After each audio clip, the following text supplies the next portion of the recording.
Hello everyone. In this video, we will see how to use Meta AI on Messenger. So let's get into it. Meta AI is a small helper available in the latest version of Messenger. First of all, make sure you are using the latest version of Messenger. Navigate to the Play Store app and tap to open it. Once it opens up on the screen, in the top search bar, type Messenger and hit enter. Open Messenger app's official page from the search results and ensure that the Messenger app is up to date. Now tap on the open button to access Messenger.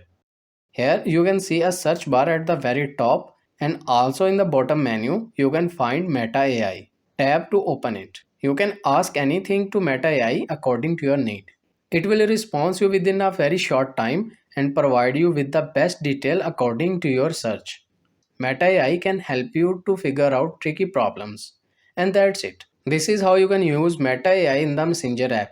I hope this video is helpful for you. For more information, please subscribe our YouTube channel and thank you for watching.